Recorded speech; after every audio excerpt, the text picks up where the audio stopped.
नमस्कार। मैं सुनील कुमार आपका स्वागत करता हूं आपके अपने चैनल क्या ऐसा होता है में। दोस्तों, पिछले वीडियो में मैंने आपको बताया जो काल सर्प दोष की पूजा, प्राइवेट काल सर्प दोष की पूजा कैसे होती है। महाशिवरात्रि के बारे में मैंने आपको इसलिए बताया क्योंकि अगर आप महाशिवरात्रि पर प्राइवेट काल सर्प दोष की पूजा करना चाह रहे हैं तो आपको जानकारी रहनी चाहिए कहीं आपकी पूजा में किसी तरह की कोई कटौती तो नहीं हुई है। ठीक है, केवल यह उद्देश्य था। अदरवाइज जो मैंने आपको कालसर्प दोष की पूजा प्राइवेट की तरीका बताया था, मैंने जो विधि बताई है वो विधि अपने दिमाग में बसा कर रखिए, जिससे कि आपके साथ किसी भी प्रकार की चीटिंग ना हो पूजा में। नहीं तो लोग पता है क्या करते हैं, लोग इस तरह से दो चौकी पर ही पूजा कर देते हैं, ज्यादा से ज्यादा जोर लगा के 3 चौकी मान लो।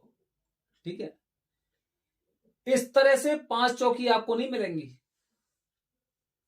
2 चौकी या 3 चौकी पर पूजा कर देते हैं प्राइवेट के नाम पर और बोल देते हैं आज बहुत ज्यादा भीड़ है, स्पेस की हमारे पास कमी है और सभी लोगों की पूजा होनी चाहिए।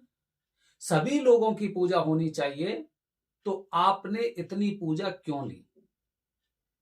2 पूजा करते पूरे दिन में, 3 पूजा करते, 4 पूजा करते, लेकिन पूजा उस हिसाब से करते जिस हिसाब से बताई गई है।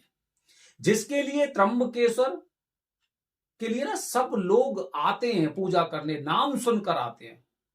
जैसे ही कुंडली में किसी को कालसर्प दोष के बारे में पता होता है तो सबसे पहले त्र्यंबकेश्वर के नाम का एकदम रोशनी अपने दिमाग में आती है।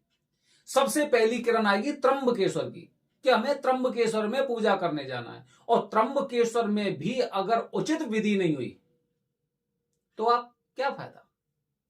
1000, 2000, 2500 किलोमीटर दूर से आप विशेष मुहूर्त पे पूजा करने जा रहे हैं और उसके पश्चात आपकी पूजा कर दी बस।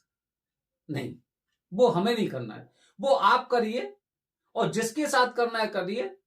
मैंने आपको ये जानकारी इसलिए दी कि अगर आपको ऐसा लग रहा है कि आपकी पूजा में किसी तरह की कटौती हो रही है तो हाथ जोड़कर उनसे माफी मांगकर चल दीजिए कि गुरुजी मैं यहां पे पूजा पूरा विधि विधान से करने आया हूं। अगर आप उस हिसाब से पूजा नहीं कर सकते तो मुझे क्षमा करिए। मैं आप पे गुस्सा नहीं हो रहा हूं, मुझे आपसे कोई शिकायत नहीं है। जो चीजें मैंने देखी हैं, जो चीजें मैंने सुनी है, मैं उन्हीं के अनुसार अपनी पूजा करूंगा, अन्यथा मैं किसी और गुरुजी के माध्यम से पूजा कर लूंगा। मुझे समझाइए मत। महाशिवरात्रि का विशेष त्योहार है, ये पूरी साल में एक बार आता है। मैं अगस्त से सितंबर से अक्टूबर से नागपंचमी को पूजा करने वाला था, नहीं कर पाया। तभी मैंने सोचा कि मैं अपनी पूजा महाशिवरात्रि वाले दिन करवाऊंगा और जब मैं यहां पे पहुंच गया हूं तो अब नहीं। अब तो भगवान की जो भक्ति मेरे अंदर बसी हुई है मुझे उसी हिसाब की पूजा करनी है, अन्यथा नहीं करनी। मैं यहां पे 1 दिन 2 दिन और रुक लूंगा, लेकिन पूजा उसी हिसाब से करवाऊंगा जो हिसाब मैं जानता हूं, मैंने देखा है। तो आपको ध्यान रखनी है क्योंकि पूजा करने आप जा रहे हैं और आप ये कहें कि मैं तो जानता नहीं था, मुझे तो जानकारी नहीं थी, मैं तो एकदम भक्ति भाव से गया, तो वो काम मत करिए आप। भक्ति भाव के नाम पर आप किसी को 10,000 20,000 रुपए नहीं दे सकते। आप किसी ना किसी उद्देश्य से गए हैं और केवल भक्ति भाव देखना है। तो अगर आपको पूजा का फल प्राप्त नहीं होता है तो मेरी आपसे हाथ जोड़कर विनती है कि किसी से मत कहिए कि मुझे पूजा का फल प्राप्त नहीं हुआ, जिस तरह से मैं अपने YouTube के चैनल पर देखता हूं। तो उन बातों का आपको भी ध्यान रखना है, बाकी इच्छा आपकी है क्योंकि पूजा करने वाले आप हैं। ठीक है, अच्छा, तो ये तो हो गई प्राइवेट कालसर्प दोष की पूजा। अब ग्रुप की कालसर्प दोष की पूजा, ये देखिए, ग्रुप की कालसर्प दोष पूजा की पूजा इस तरह से होती है। यहां पे आपको लोग कम दिखाई दे रहे होंगे क्योंकि विशेष मुहूर्त है। अगर यहां पे करीब 30 लोग हैं तो क्योंकि विशेष मुहूर्त है, 20 से 30 के बीच में, 25 के आसपास में आप पूजा कर सकते हैं और वो पूजा मतलब कोई दिक्कत नहीं है उसमें। ठीक है, लेकिन अगर 100 लोगों के साथ आपको बिठा दिया जाता है, आपको 150 लोगों के साथ बिठा दिया जाता है, आपके पास ठीक से आवाज नहीं आ रही है, गूंज रहा है, आप सोचिए 100-150 लोग अगर एक हॉल में पूजा करेंगे, कितने लोग चुप बैठ सकते हैं? उधर से गुरुजी बोल रहे हैं, इधर से आसपास के किसी एक ने नहीं सुना, किसी दूसरे ने नहीं सुना, किसी ने विधि गलत कर दी, तो वो तो कंफ्यूज हो गया, अब मैं क्या करूं? काफी लोग तो ऐसे होते पूजा करते करते पीछे रह जाते, गुरुजी ने ये बताया था, उस समय ये काम नहीं कर पाया, गुरुजी आगे निकल गए और मैं देखता रह गया, अब क्या करूं मैं? ये स्थिति आती है। तो प्रयास करिए कि आप ना बहुत बड़े ग्रुप में तो पूजा बिल्कुल मत कराइए, और केवल विशेष मुहूर्त की बात नहीं कर रहा, कभी मत करवाइए। आप देखेंगे त्र्यंबकेश्वर में बस भर भर के आती हैं, और वो नासिक रेलवे स्टेशन है, वहीं से बस शुरू हो जाती है, वहीं से उनके लोग आपके पीछे पड़ जाते हैं, चलो हम आपकी पूजा कराएंगे, उसमें होटल देंगे, उसमें खाने का देंगे, और इस पूजा के साथ में आपकी पितरों की शांति हो जाएगी, आपकी नवग्रह की शांति हो जाएगी, सारी पूजा इसी में कर देंगे।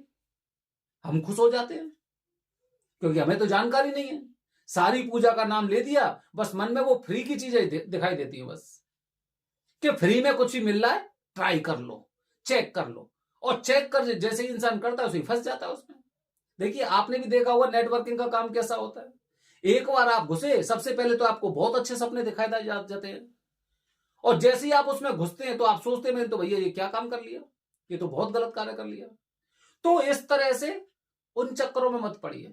आप पूजा करने जा रहे हैं तो जब तक मैं उस विधि को नहीं समझूं, और जैसे ही गुरुजी ने मंत्र बोला है उसके अनुसार अगर मैं उस विधि को नहीं कर पा रहा हूं, तो मेरा तो दिन खराब हो गया। मैं इतने दिनों से महाशिवरात्रि का इंतजार कर रहा था, वो तो खराब हो गया, क्योंकि गुरुजी अगर 1 मिनट भी अगर आगे निकल गए और आप पूरी पूजा में 1 मिनट पीछे रह गए, तो आपकी पूरी पूजा उसी हिसाब से डिस्टर्ब होगी, और जो 1 साल का आपने इंतजार किया वो बेकार गया। ठीक है, तो प्रयास करिए कि 20 और 25 लोगों से ज्यादा में आप पूजा मत करवाइए, विशेष मुहूर्त है। ठीक है, अच्छा, तो अब ये देख रहे हैं आप दोस्तों, प्राइवेट पूजा और जो ग्रुप पूजा होती है उसमें मेन अंतर पता है क्या आता है? इसमें भी 5 चौकी हैं, उसमें भी 5 चौकी थी, लेकिन इसके ऊपर जो भी सामान आपको दिखाई दे रहा है, जितना भी सामान दिखाई दे रहा है, जैसे देखिए आपको चावल दिखाई दे रहे हैं, आपको गेहूं दिखाई दे रहे हैं, पूजा के पश्चात जो गेहूं का जो बोरा होता है उसमें गेहूं डाल दिए जाते हैं, जो चावल का होता है उसमें चावल डाल दिए जाते हैं, जो जिस सामग्री का वो उसमें डाल दी जाती है, ऐसे रख लेते हैं। फिर अगले दिन पूजा होगी, इसी सामग्री को लेकर ये द्वारा से तैयारी की जाती है। मतलब जो सामान यूज हो चुका था, जिस सामान से पहले पूजा हो चुकी थी, जो सामान गुरुजी को दक्षिणा में मिल चुका था, उसी पूजा से उसी सामग्री से आपकी पूजा होनी है। यह ग्रुप पूजा होता है। इसीलिए हम बार बार आपको बताते हैं कि ग्रुप की पूजा कैसी होगी और प्राइवेट पूजा कैसी होगी। ग्रुप पूजा में यह नहीं है कि केवल आपको ऐसे लोगों के साथ बैठा दिया कि 10, 20, 30 लोग बैठ गए, उसके साथ जो भी इस पर सामग्री आपको दिखाई दे रही है वो सारी की सारी सामग्री आपकी पुरानी होगी, मतलब पूजित होगी। आपसे पहले जाने कितने लोग उससे पूजा कर चुके होंगे। ठीक है, इतना हम अनुमान लगाते हैं। ठीक है, ये हो गया। अच्छा, अब ये पूरी सामग्री आपकी पुरानी हो गई, ग्रुप में आप बैठ गए, तो इस तरह से अगर आप पूजा कर रहे हैं तो बहुत अच्छा है, सर्वश्रेष्ठ है। इसीलिए अब चूंकि गुरुजी पूजा कराते हैं, तो जो ये 5 चौकी दिखाई दे रही है ना, ये ये 5 जो चौकी दिखाई दे रही है आपको, यहां पर 4 चौकी होती है। वो 1 चौकी इसलिए कम कर दी है क्योंकि भगवान गणपति और जो पुण्यावाचन वंदना होती है, काफी तो उसे 1 चौकी पर रख देते हैं, क्योंकि वो ना पूरा हॉल बढ़ जाता है। अब वो बढ़ जाएगा तो 4 रखने पर वो थोड़ा सा सेटल हो जाता है, लोगों को स्पेस भी मिल जाता है। ठीक है, और ज्यादा जगह भी आपस में थोड़ा सा वो कंजेस्टेड नहीं हो पाता है। तो इस तरह से 4 चौकियों पे आपकी पूजा अगर त्र्यंबकेश्वर में आप कर रहे हैं ग्रुप में, तो बहुत अच्छा है। और 20, 25, लास्ट 30 लोगों से ज्यादा में आप पूजा मत करिए, मैं आपसे रिक्वेस्ट करता हूं, नहीं तो बाद में आप खुद ये कहेंगे हमें पता नहीं था। आपको पता नहीं था तो मैंने आपको बता दिया। अब मर्जी आपकी है, क्योंकि पूजा आपकी है। अपना उद्देश्य है आप लोगों को सचेत करना, जिससे आप विधिवत तरीके से पूजा कर सके। ठीक है। और एक बात और आपको ध्यान रखनी है कि बहुत से लोग मैंने ऐसे देखे हैं कि घर से जाते हैं, अर्जी तो लगा लेते हैं, लेकिन अर्जी के पश्चात अर्जी पूरी कब होती है? जब उसकी पेशी होती है। तो त्र्यंबकेश्वर जाकर अगर आपने अपनी पेशी नहीं करवाई है तो मतलब आपकी चैन पूरी नहीं हो पा रही है। उसका आपको विशेष रूप से ध्यान रखना है। वरदानी पंडित जी से आपकी पूजा होगी, और जो 40 दिन के नियम बताए गए हैं दोस्तों, उनका आपको पालन करना चाहिए। ठीक है। बने रहिए हमारे चैनल के साथ दोस्तों। आने वाली वीडियो में आपको कुछ और महाशिवरात्रि से संबंधित अन्य जानकारी। हर हर महादेव। हरिओम।